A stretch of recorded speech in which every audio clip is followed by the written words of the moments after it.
रथ रावण के पास था, संसाधन रावण के पास थे, सेना रावण के पास थी, सोना रावण के पास थी, वो तो सोने की लंका में रहता था। भगवान राम के पास सत्य था। सदैव नहीं रहती सत्ता, सत्ता आती है, जाती है, अहंकार चूर चूर होता है।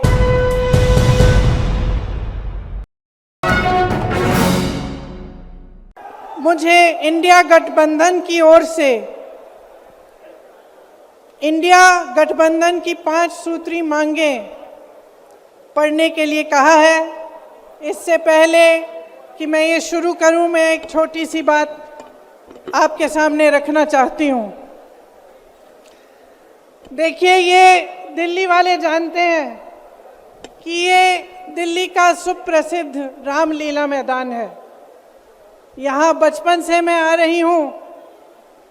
हर साल दशहरे के दिन यहाँ इसी मैदान में रावण के पुतले का दहन होता है।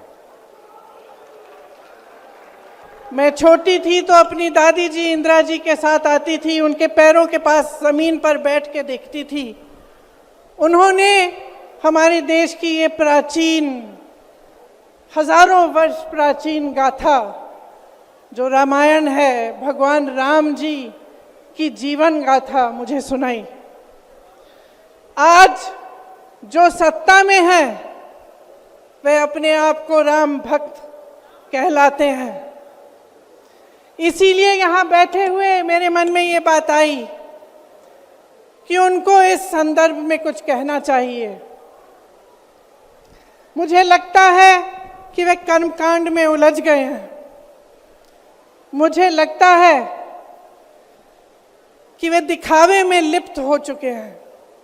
इसीलिए मैं आज यहाँ खड़े होकर उन्हें याद दिलाना चाहती हूँ कि वो हजारों वर्ष पुरानी गाथा क्या थी और उसका संदेश क्या था।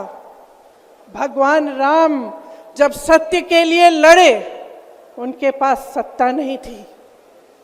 भगवान राम जब सत्य के लिए लड़े, उनके पास संसाधन नहीं थे, उनके पास तो रथ भी नहीं था। रथ रावण के पास था, संसाधन रावण के पास थे, सेना रावण के पास थी, सोना रावण के पास थी, वो तो सोने की लंका में रहता था। भगवान राम के पास सत्य था, आशा थी, आस्था थी, प्रेम था, परोपकार था, विनय था, धीरज था, साहस था, और भगवान राम के पास सत्य था। मैं सत्ता में बैठे हुए सरकार के जितने भी सदस्य हैं, अपने प्रधानमंत्री नरेंद्र मोदी जी को याद दिलाना चाहती हूं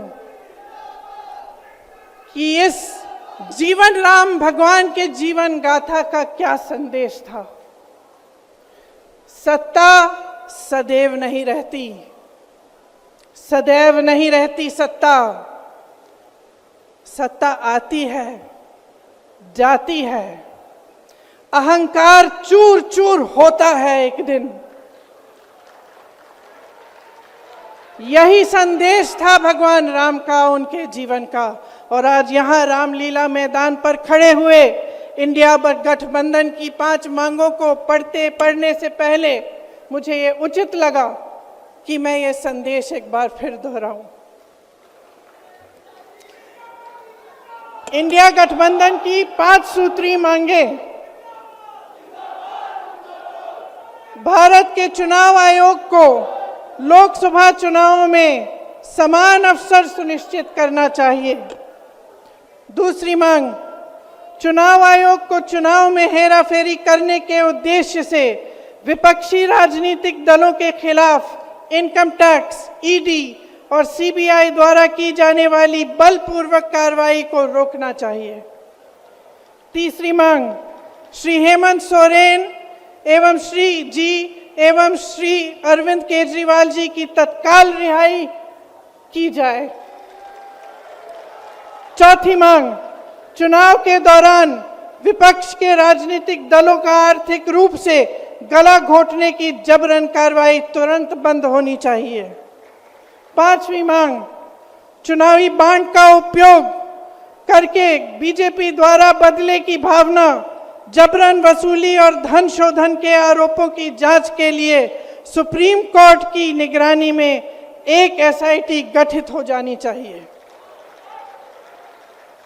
बीजेपी शासन द्वारा पैदा की गई अलोकतांत्रिक बाधाओं के बावजूद इंडिया गठबंधन लड़ने, जीतने और हमारे लोकतंत्र को बचाने के लिए दृढ़ और आश्वस्त है। जुड़ेगा भारत, जीतेगा इंडिया। एक बार मेरे साथ कहिए, जुड़ेगा भारत, जुड़ेगा भारत, जुड़ेगा भारत। धन्यवाद। जय हिंद।